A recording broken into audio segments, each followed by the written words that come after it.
നമസ്കാരം. ഞങ്ങളൊന്നല്ല രണ്ടാണ്. രണ്ടാണെന്ന് പറയുമ്പോഴും അഴിമതിക്കും അക്രമത്തിനും രണ്ടും ഒന്നാണ്. പറഞ്ഞു വരുന്നത് കേരളത്തിലെ കൊങ്ങികളെയും കമ്മികളെയും പറ്റി തന്നെയാണ്. അവർ ഏതൊക്കെ കാര്യങ്ങളിൽ പരസ്പരം പോരി വിളിച്ചാലും ശരി, BJP കേരളത്തിൽ വളരാൻ അനുവദിക്കില്ല എന്ന ഒറ്റ കാര്യത്തിൽ ഒരൊറ്റ ഇലയിലുണ്ട് ഒരൊറ്റ പായ വിരിച്ചു കിടക്കാൻ കൊങ്ങികൾക്കും കമ്മികൾക്കും യാതൊരു മടിയുമില്ല. അത് സ്നേഹം കൊണ്ടും ഐക്യം കൊണ്ടുമാണെന്ന് കരുതിയെങ്കിൽ തെറ്റി. രണ്ടുമല്ല, അവർക്ക് ഭയമാണ്. ഒന്നുകൂടി തെളിച്ച് പച്ചയ്ക്ക് പറഞ്ഞാൽ, ഭാരതീയ ജനതാ പാർട്ടി കേരളത്തിൽ അധികാരത്തിൽ വന്നാൽ പിന്നെ കൈയിട്ട് വാരാൻ പാവപ്പെട്ട ജനങ്ങളുടെ പണം കിട്ടില്ല എന്നുള്ള നല്ല അസൽ പേടി. അതൊഴിവാക്കാൻ കണ്ടുവച്ചിരിക്കുന്ന വഴിയാണ് വർഗീയ രാഷ്ട്രീയത്തിന്റെ നൂലിൽ കെട്ടി BJPയെ തരം താഴ്ത്താൻ ശ്രമിക്കുന്ന നടപടി.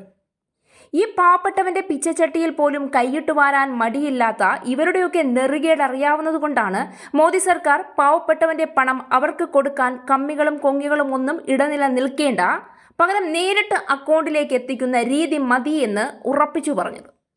അഴിമതിമുക്ത ഭാരതം സ്വപ്നം കാണുന്ന മോദി സർക്കാരിനെ കേരളത്തിൽ അടുപ്പിക്കാതിരിക്കാൻ ശ്രമിച്ചതിന് ആദ്യത്തെ പാളിച്ച സംഭവിച്ചത് ഈ പറയുന്നവരുടെയൊക്കെ മൂക്കിന് താഴെ തിരുവനന്തപുരത്ത് ഇങ്ങ് തലസ്ഥാനത്ത് കോർപ്പറേഷൻ കമ്മികളുടെ കുത്തക അവസാനിപ്പിച്ചുകൊണ്ട് BJP പിടിച്ചെടുത്തതോടെയാണ്. എന്നാൽ അന്നു മുതൽ തുടങ്ങിയതാണ് പ്രതിപക്ഷത്തിരുന്ന് ചൊറിച്ചിൽ. ആ ചൊറിച്ചിലിന്റെ പാരമ്യതയിലാണ് കോർപ്പറേഷനിൽ കയറി കാണിച്ചു കൂട്ടിയ ആസൂത്രിത ഗുണ്ടാ ആക്രമണം. കൃത്യമായി പറഞ്ഞാൽ കാലിച്ചന്തയെപ്പോലും നാണിപ്പിക്കുന്ന വിധത്തിൽ അഴിഞ്ഞാട്ടമാണ് അവിടെ കോൺഗ്രസ് നടത്തിക്കൂട്ടിയത്. സ്വന്തം വനിതാ നേതാക്കന്മാരെ മുന്നിൽ നിർത്തി പിന്നിൽ നിന്ന് ആക്രോശിച്ച ശബരിനാഥൻ ഉൾപ്പെടെ അഭിനയത്തിൽ അത്ര പോരാ എന്ന് പറയാതെ വയ്യ. ഒന്നിനും തള്ളിനുമിടയിലേക്ക് സ്ത്രീകളെ ഇറക്കി നിർത്തി ഒടുവിൽ അതും പറഞ്ഞ് പ്രശ്നമുണ്ടാക്കുന്നത് ഒരുതരം ഉളുപ്പില്ലായ്മയാണ് ശബരിനാഥ. അയ്യപ്പന്റെ പേരും വെച്ചിട്ട് പെണ്ണുങ്ങളെ വെച്ച് നാടകം കളിക്കാൻ നാണമില്ലേ എന്ന് ചോദിക്കാതെ വയ്യ. തിരുവനന്തപുരം കേരളത്തിന്റെ ഭരണ സിരാകേന്ദ്രം.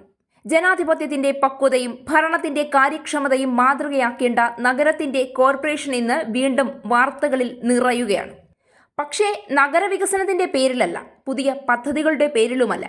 കൗൺസിൽ ഹാളിലെ സംഘർഷം, പരസ്പര പരാതികൾ, FIRകൾ, രാഷ്ട്രീയ ആരോപണങ്ങൾ ഇവയാണ് ഇപ്പോൾ ചർച്ചയുടെ കേന്ദ്രം. ഒരു ജനാധിപത്യ സ്ഥാപനത്തിൽ ഭിന്നാഭിപ്രായങ്ങൾ സ്വാഭാവികമാണ്. ശക്തമായ പ്രതിപക്ഷവും അതുപോലെ ആവശ്യമാണ്. എന്നാൽ അഭിപ്രായ വ്യത്യാസം സ്ഥാപനത്തിന്റെ പ്രവർത്തനം തന്നെ തടസ്സപ്പെടുത്തുന്ന അവസ്ഥയിലേക്കോ സംഘർഷത്തിലേക്കോ നിയമ നടപടികളിലേക്കോ നീങ്ങുമ്പോൾ അതൊരു രാഷ്ട്രീയ വിജയമല്ല. ജനങ്ങൾ പ്രതീക്ഷിച്ച ഭരണ സംസ്കാരത്തിന്റെ പരാജയമാണ് അവിടെ സംഭവിക്കുന്നത്. സമീപകാല സംഭവങ്ങളിൽ വിവിധ രാഷ്ട്രീയ കക്ഷികൾ പരസ്പരം ഗുരുതര ആരോപണങ്ങൾ ഉന്നയിച്ചു. വിവിധ പരാതികളുടെ അടിസ്ഥാനത്തിൽ പോലീസ് കേസുകൾ രജിസ്റ്റർ ചെയ്തിട്ടുണ്ട്. ഈ സാഹചര്യത്തിൽ ആരാണ് കുറ്റക്കാരെന്ന് തീരുമാനിക്കേണ്ടത് രാഷ്ട്രീയ വേദികളല്ല, അന്വേഷണ ഏജൻസികളും കോടതികളുമാണ്. നിയമവാഴ്ചയുടെ അടിസ്ഥാന തത്വം അതുതന്നെയാണ്. ഇവിടെ ഏറ്റവും പ്രധാനപ്പെട്ട ചോദ്യം മറ്റൊന്നാണ്. ജനങ്ങൾ വോട്ട് ചെയ്തത് ഈ സംഘർഷങ്ങൾ കാണാനാണോ, അതോ നഗരത്തിന്റെ പ്രശ്നങ്ങൾക്ക് പരിഹാരം കാണാനോ? തിരുവനന്തപുരം നേരിടുന്ന മാലിന്യ സംസ്കരണ പ്രശ്നം, ഗതാഗത കുരുക്ക്, അടിസ്ഥാന സൗകര്യ വികസനം, പൊതുജനാരോഗ്യം, നഗരാസൂത്രണം എന്നീ വിഷയങ്ങൾ തുടർച്ചയായ ശ്രദ്ധ ആവശ്യപ്പെടുന്നവയാണ്. എന്നാൽ രാഷ്ട്രീയ സംഘർഷങ്ങൾ അവയെ പിന്നിലാക്കുമ്പോൾ നഷ്ടമാകുന്നത് പൊതുഭരണത്തിന്റെ ഗുണനിലവാരമാണ്. അതുവഴി BJP ഭരണത്തിൽ കാര്യക്ഷമതയില്ല എന്ന് തെളിയിക്കുകയാണ്, അല്ലെങ്കിൽ വരുത്തിത്തീർക്കുകയാണ് ലക്ഷ്യമെന്ന് മനസ്സിലാകാത്തവരല്ല ഇവിടത്തെ പൊതുജനം. തിങ്കളാഴ്ച കോർപ്പറേഷൻ കൗൺസിൽ യോഗത്തിനിടെയുണ്ടായ കയ്യാങ്കളിയെ തുടർന്ന് 3 മുന്നണികളുടെയും കൗൺസിലർമാരെ പ്രതി ചേർത്ത് മ്യൂസിയം പോലീസ് കേസ് രജിസ്റ്റർ ചെയ്ത് 3 FIRകൾ എടുത്തിട്ടുണ്ട്. BJPയുടെ വനിതാ കൗൺസിലർമാർ നൽകിയ പരാതിയുടെ അടിസ്ഥാനത്തിൽ ഇവരുടെ മൊഴി രേഖപ്പെടുത്തിയ ശേഷം ഒരു കേസ് കൂടി എടുക്കും. കോൺഗ്രസ് വനിതാ കൗൺസിലർമാരായ S. ഷേർലി, അനിത അലക്സ് എന്നിവരുടെ പരാതിയുടെ അടിസ്ഥാനത്തിൽ BJP കൗൺസിലറായ ചെമ്പഴന്തി ഉദയനെ 1ാം പ്രതിയാക്കിയാണ് കോൺഗ്രസുകാരുടെ പോലീസ് FIR രജിസ്റ്റർ ചെയ്തിരിക്കുന്നത്. BG ഗിരീഷ്, വയൽക്കര രതീഷ്, പാപ്പനംകോട് സജി എന്നീ 4 കൗൺസിലർമാരും പ്രതികളാണ്. UDF വനിതാ കൗൺസിലർമാരെ ദേഹോപദ്രവം ഏൽപ്പിക്കുകയും വസ്ത്രങ്ങൾ വലിച്ചു കീറുകയും മുഖത്തടിക്കുകയും ചെയ്തു എന്നാണ് FIRൽ എഴുതി പിടിപ്പിച്ചിരിക്കുന്നത്. ഭരിക്കുന്നത് നമ്മുടെ പാർട്ടിയാകുമ്പോൾ പിന്നെ ഇതൊക്കെ എളുപ്പമാണല്ലോ. ഇതിനു പുറമെ പൊതുവഴി തടസ്സപ്പെടുത്തിയതിന് പോലീസ് സ്വമേധയാ 2 കേസുകൾ കൂടി എടുത്തിട്ടുണ്ട്. ഇതിൽ ഒരു FIRൽ LDF കൗൺസിലർമാരായ SP ദീപക്, K. ശ്രീകുമാർ എന്നിവരുടെ കണ്ടാലറിയാവുന്ന 100ഓളം പേർക്കെതിരെയുമാണ് കേസ്. 2ാമത്തെ FIRൽ KS ശബരിനാഥ്, മേരി പുഷ്പം എന്നിവരുൾപ്പെടെ കണ്ടാലറിയാവുന്ന 200ഓളം പേർക്കെതിരെയും കേസെടുത്തിട്ടുണ്ട്. കൗൺസിൽ യോഗത്തിനു ശേഷം ഹാജർ രജിസ്റ്ററിൽ ഒപ്പിടുന്നതുമായി ബന്ധപ്പെട്ടുണ്ടായ തർക്കമാണ് പിന്നീട് കയ്യാങ്കളിയിലേക്ക് കടന്നത്. കൗൺസിൽ ഹാളിൽ BJP UDF അംഗങ്ങൾ തമ്മിലായിരുന്നു ഏറ്റുമുട്ടൽ. കോർപ്പറേഷൻ യോഗത്തിന്റെ ഹാജർ ബുക്കിൽ BJP കൃത്രിമം കാട്ടിയെന്നാരോപിച്ച് ബുക്ക് ഉയർത്തിക്കാട്ടി UDF പാർലമെന്ററി പാർട്ടി നേതാവ് KS ശബരിനാഥൻ മാധ്യമങ്ങളോട് കള്ളക്കഥ മെനഞ്ഞ് സംസാരിക്കുന്നത് BJP കൗൺസിലർ ചെമ്പഴന്തി ഉദയൻ തടയാൻ വേണ്ടി ബുക്ക് പിടിച്ചുവാങ്ങാൻ ശ്രമിച്ചതാണ് സംഘർഷങ്ങളുടെ തുടക്കം. ഇരുവരും തമ്മിലുണ്ടായ വാക്കേറ്റം പിന്നീട് കയ്യാങ്കളിയിലെത്തി. മറ്റു കൗൺസിലർമാർ 2 ചേരികളിലായി ഒപ്പം ചേർന്നതോടെ സംഘർഷം മൂർച്ഛിച്ചു.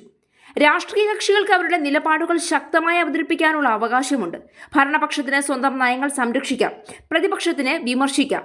എന്നാൽ ഈ 2 അവകാശങ്ങളും ജനാധിപത്യത്തിന്റെ നിയമപരമായ ചട്ടക്കൂടിനുള്ളിൽ മാത്രമേ പ്രയോഗിക്കാൻ പാടുള്ളൂ. കാരണം കൗൺസിൽ ഹാൾ ജനങ്ങളുടെ പേരിൽ തീരുമാനങ്ങൾ എടുക്കാനുള്ള വേദിയാണ്, രാഷ്ട്രീയ ശക്തി പ്രകടനത്തിന്റെ വേദിയല്ല. ഇത്തരം സംഭവങ്ങൾ ആവർത്തിക്കുമ്പോൾ ഒരു വലിയ ആശങ്ക ഉയരുന്നുണ്ട്. ജനാധിപത്യ സ്ഥാപനങ്ങളിലുള്ള ജനങ്ങളുടെ വിശ്വാസം ക്രമേണ കുറയുമോ എന്ന്. പൊതുജീവിതത്തിൽ ശാന്തമായ ചർച്ചകൾക്ക് പകരം ഏറ്റുമുട്ടലുകൾ സാധാരണമാകുമോ എന്ന്. ഈ ചോദ്യങ്ങൾക്ക് മറുപടി നൽകേണ്ടത് എല്ലാ രാഷ്ട്രീയ കക്ഷികളും ചേർന്നാണ്. ഇനി എത്രയൊക്കെ കേരളത്തിലെ കൊങ്ങികളും കമ്മികളും ചേർന്ന് കുത്തിമറിഞ്ഞാലും ഇന്ത്യ മുഴുവൻ ഭാരതീയ ജനതാ പാർട്ടിയിൽ വിശ്വാസമർപ്പിക്കുമ്പോൾ, ഇന്ത്യ മുഴുവൻ മോദി സർക്കാർ നയിക്കുമ്പോൾ കേരളത്തിന്റെ ജനങ്ങളുടെ കണ്ണു മാത്രം മൂടിക്കെട്ടാൻ നിങ്ങൾ എത്ര ശ്രമിച്ചാലും അതിന് കഴിയില്ല. വിവരവും വിദ്യാഭ്യാസവും ഉള്ളവരാണ് കേരളത്തിലെ ജനങ്ങൾ. ചിന്താശേഷിയുള്ളവരാണ് കേരളത്തിലെ ജനങ്ങൾ. ജാതിയും മതവും പറഞ്ഞ് വേർതിരിവുണ്ടാക്കി ഭാരതീയ ജനതാ പാർട്ടിയെ ജനങ്ങൾക്കിടയിൽ അവമതിപ്പുണ്ടാക്കി കേരളത്തിലേക്ക് ഒരിക്കലും കടക്കാൻ അനുവദിക്കില്ല എന്നുള്ള നിങ്ങളുടെ ധാർഷ്ട്യത്തിനേറ്റ ഏറ്റവും വലിയ തിരിച്ചടിയായ തിരുവനന്തപുരം കോർപ്പറേഷൻ BJP ഭരണത്തിന് കീഴിൽ വന്നതിന്റെ അരിശം തീർക്കാൻ അങ്ങാടിയിൽ തോറ്റതിന് അമ്മയോടെന്നതുപോലെ ഈ കാട്ടിക്കൂട്ടുന്നതിനൊക്കെ നിങ്ങൾ തന്നെ ഉത്തരം പറയേണ്ടി വരും. കേരളം BJP ഭരിക്കുക തന്നെ ചെയ്യും.